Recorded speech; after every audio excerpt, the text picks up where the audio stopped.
10월 17일 금요일입니다. 오늘 우리가 함께 볼 말씀은 창세기 48장 17절부터 22절까지의 말씀입니다.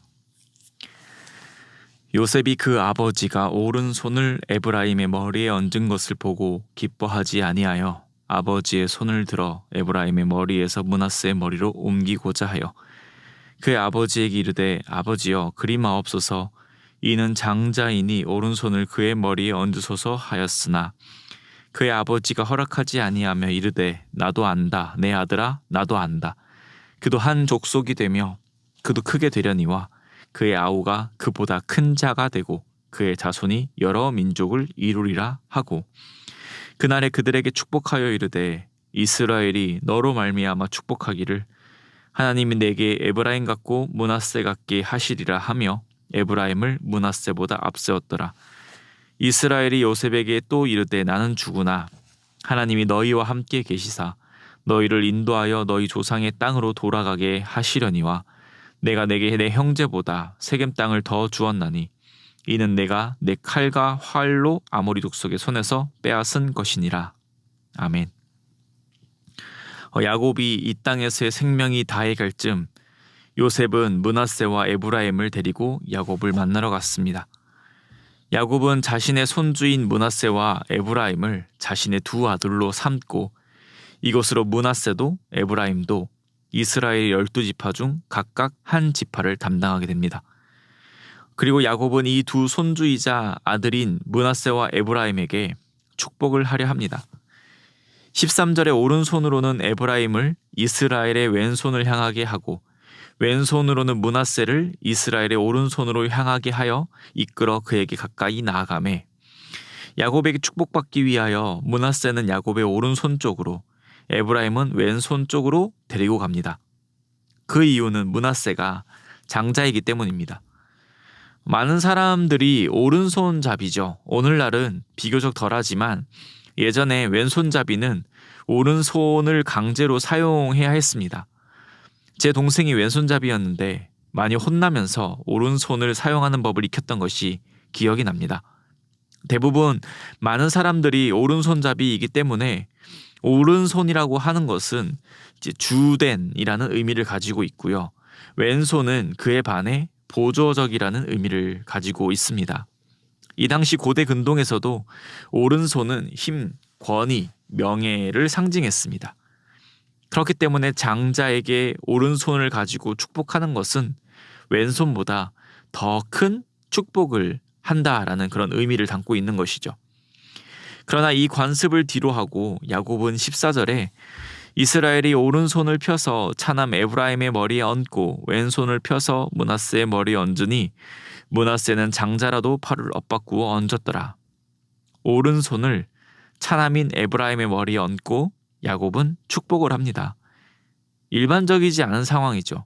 그것에 못마땅한 요셉은 오늘 본문 17절 18절에서 이와 같이 말합니다. 요셉이 그 아버지가 오른손을 에브라임의 머리에 얹은 것을 보고 기뻐하지 아니하여 아버지의 손을 들어 에브라임의 머리에서 므낫세의 머리로 옮기고자 하여 그의 아버지에게 이르되 아버지여 그리마옵소서 이는 장자이니 오른손을 그의 머리에 얹으소서 하였으나 이것이 일반적이라는 것이죠. 모두가 아는 이 지극히 당연한 상식이기 때문에 요셉은 혹시 야곱이 실수했나라고 한번 생각해 봤을 수도 있을 것 같습니다. 10절 말씀에 보면 이스라엘의 눈이 나이로 말미암아 어두워서 보지 못하더라. 요셉이 두 아들을 이끌어 아버지 앞으로 나아가니 이스라엘이 그들에게 입맞추고 그들을 안고 그러니까 야곱이 나이가 많아서 눈이 어두웠다라고 지금 말하고 있죠. 그래서 요셉은 야곱이 충분히 실수할 수 있다라고 생각할 수도 있습니다. 그래서 요셉은 아버지가 이 바꾼 손을 다시 원래대로 하려고 하였습니다. 그때 야곱의 말은 이러합니다. 그의 아버지가 허락하지 아니하며 이르되 나도 안다 내 아들아 나도 안다 그도 한 족속이 되며 그도 크게 되려니와 그의 아우가 그보다 큰 자가 되고 그의 자손이 여러 민족을 이루리라 하고 나도 안다 내 아들아 나도 안다. 야곱은 이 사실을 분명히 알고 있다고 말합니다. 야곱이 실수했다고 보기에 어려운 것은 요셉이 장자와 차남을 바로 축복할 수 있도록 데리고 갔죠. 그런데 야곱은 굳이 팔을 바꾸어 축복했습니다. 이런 야곱의 모습을 보면 의도적으로 팔을 바꾼 것임을 알 수 있죠. 혹여나에서 말해본 그 요셉의 말에 야곱은 말로도 분명히 내가 알고 있다라고 이야기합니다. 그리고 손을 바꾼 이유에 대해서도 말하죠. 그의 아우가 그보다 큰 자가 되고 그의 자신이 여러 민족을 이루리라 하고, 야곱은 에브라임이 므낫세보다 큰 자가 될 것이라고 말합니다. 므낫세가 장자인 것은 분명하지만 마치 에브라임이 장자와 같다라고 이야기하는 것이죠. 왜 그럴까요? 야곱이 보니 에브라임보다 므낫세가 훨씬 잘나 보여서, 또 손주들에게 어떤 특별한 것을 발견하여 이렇게 한 것일까요? 야곱은 본인도 이런 경험을 한 자입니다. 야곱의 형 에서가 분명 장자지만 야곱이 장자의 축복을 받았죠. 물론 야곱이 비열한 짓을 저질러서 장자권을 빼앗아 갔다라고도 할 수 있지만 하나님께서 이렇게 말씀하셨습니다. 창세기 25장 23절에 여호와께서 그에게 이르시되 두 국민이 내 태중에 있구나. 두 민족이 내 복중에서부터 나누이리라. 이 족속이 저 족속보다 강하겠고 큰 자가 어린 자를 섬기리라 하셨더라. 큰 자가 어린 자를 섬기리라. 즉 에서가 야곱보다 큰 자, 형이지만 에서가 오히려 야곱을 섬긴다라는 거죠. 그렇게 야곱이 치밀한 계획을 통하여서 장자권을 강탈한 것처럼 보여도 야곱이 장자로 된 것은 하나님의 계획하심이라는 것입니다. 장자인 므낫세가 장자의 축복을 받는 것이 아닌 에브라임이 받는 것, 이것 또한 하나님의 계획으로 이루어지는 것이죠. 그리고 야곱은 하나님의 계획을 알고 이해하여서 에브라임 므낫세를 자신의 아들로 삼고 에브라임에게 오른손으로, 므낫세에게 또 왼손으로 축복하고 있습니다. 또한 21절의 말씀을 보시면 이스라엘이 요셉에게 또 이르되 나는 주구나 하나님이 너희와 함께 계시사 너희를 인도하여 너희 조상의 땅으로 돌아가게 하시려니와. 지금 야곱의 가족들은 애굽으로 잠시 내려왔지만 결국 다시 약속의 땅으로 돌아가게 될 것이라는 것을 말씀하고 있습니다. 이것 또한 야곱의 개인적인 생각이 아닌 하나님의 계획 속에 야곱이 지금 말하고 있는 것이죠. 즉 하나님의 계획하심 앞에 순종하는 이 야곱의 모습을 오늘 본문을 통해 우리는 볼 수 있습니다. 사랑하는 성도님, 우리가 살아가는 세상에 분명히 주인이 있습니다. 우리는 그 분을 하나님이라고 고백합니다. 세상의 주인뿐만 아니라 모든 것의 주인 되시는 분이 바로 하나님이시죠. 우리 개개인의 창조주 되시고 주인 되시는 분이 하나님이십니다. 그 하나님께서 전능하심과 사랑과 공의로 모든 것을 주관하고 계획하고 다스리시는 분이십니다. 많은 사람이 마치 세상의 주인이 되어 살기 위해 노력합니다. 그러나 그런 노력은 헛된 것이죠.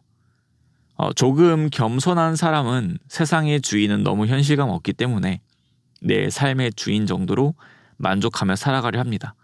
그러나 그러한 노력도 헛된 것이죠. 본문에서 보는 바와 같이 하나님의 선하심에 의해, 하나님의 계획하심에 의해서 모든 것의 참 주인 되시는 하나님께서 그 모든 만물을 움직이시기 때문입니다. 그렇기에 세상의 주인을, 우리의 삶의 주인을 하나님으로 인정하고 살아가는 것은 몹시 당연한 것입니다. 또한 이 사실이 우리의 구원이 오직 하나님의 은혜에서 나온 것임을 우리는 더욱 확신하게 됩니다. 우리의 크고 우리의 유능함에 의해 우리가 하나님의 백성으로 살아가는 것이 아니라 모든 것이 하나님의 은혜임을 고백합니다. 하나님의 사랑과 피조물로서는 알 수도 없고 이해할 수도 없는 하나님의 그 놀라우신 계획 속에 우리가 하나님을 아버지라 고백하며 예수 그리스도를 나의 구주라 고백하며 살아가게 되었습니다. 말씀을 맺겠습니다. 사랑하는 성도님, 먼저 하나님의 놀라우신 계획 속에 우리를 자녀 삼아주시고 우리에게 생명을 허락하신 그 놀라운 은혜에 감사와 찬양 올려드리는 오늘 하루가 되길 원합니다. 그런 하나님께서 오늘 우리 하루의 삶이 온전히 하나님을 주인으로 인정하는 그런 삶을 살아가시기를 소망합니다. 그것은 당연하게도 하나님의 말씀을 경청하며 하나님의 말씀 앞에 겸손히 나아가는 것을 의미할 것입니다. 야곱은 하나님의 계획하심에 온전히 순종하여 그렇게 행했습니다. 자신이 가지고 있는 생각, 가치관, 관습에 따라서 아무리 그래도 이건 아니지 하고 자신의 뜻대로 행하지 않았다라는 거죠. 그는 하나님의 뜻 계획하심에 순종하였습니다. 그렇기에 하나님을 주인으로 인정하며 살아간다는 것은 말씀을 통해 기도를 통해 알게 된 그 하나님의 뜻에 순종하며 살아가는 것입니다. 오늘도 우리가 만나게 될 이웃을 사랑하며 섬기는 것, 또 내 안에 주님의 말씀과 반대되려 하는 것과 싸우는 것, 이런 삶을 통하여 오늘도 우리는 하나님을 우리의 주로 고백하며 살아가기를 소망합니다. 오늘 하루도 하나님께 영광 올려드리며 또 세상에 소망을 전해주며 무엇보다 예수 그리스도의 복음을 전달하는 증인으로 살아가시는 귀하고 복된 하루가 되시기를 축복합니다. 기도드리겠습니다. 하나님 아버지 감사드립니다. 모든 것의 주인 되시며 모든 만물을 지금도 하나님의 선하신 계획 속에 인도하고 계심을 믿습니다. 하나님의 놀라운 그 계획 속에 우리를 자녀 삼아주신 것, 이 모든 것이 주님의 은혜임을 고백하며 이 사실 앞에 주님 앞에 감사와 찬양으로 살아가는 우리 되게 하여 주시옵소서. 주님께서 말씀하신 바와 같이 우리를 통하여 주님의 계획이 이루어지기를 소망합니다. 더욱더 주님을 사랑하며 우리에게 허락하신 그 환경과 형편 속에서 그곳에 하나님의 계획하심이 있음을 인정하고 믿음으로 고백하며 하나님에 대한 굳건한 신뢰로 오늘을 살아가는 주님의 백성 되게 하여 주시옵소서. 그것을 믿기에 우리의 욕망대로 우리의 계획대로 살아가는 것이 아니라 하나님의 말씀 앞에 순종하며 예수 그리스도의 제자로 살아가는 귀한 하루 되게 하여 주시옵소서. 그리하여 하나님의 뜻 예수 그리스도의 복음을 증거하며 살아가는 오늘 하루 되게 하여 주시옵소서. 우리를 통하여 주님 홀로 영광받아 주실 줄 믿사오며 이 모든 말씀 우리를 권하신 예수 그리스도의 이름으로 기도드립니다. 아멘. 우리 이 시간 함께 나눈 말씀을 생각하시면서 기도하시고 주간 기도 제목에 따라서 모든 소그룹 모임을 위해 함께 기도드리겠습니다.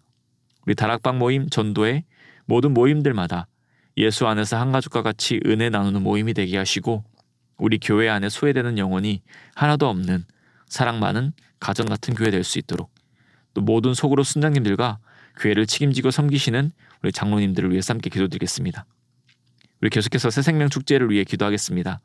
이웃과 함께하는 해버너스 연극 공연과 또 새가족과 함께하는 아주 행복한 만남, 어린이 전도 다주리를 통해서 한 생명이라도 복음을 듣고 주님께 돌아오게 하시고 예수님을 영접하며 새 생명을 얻을 수 있도록 태신자들에게 초대권과 선물과 전화와 차와 편지로 소통하며 교회로 인도할 수 있도록 우리 함께 기도하길 원합니다. 함께 기도하겠습니다.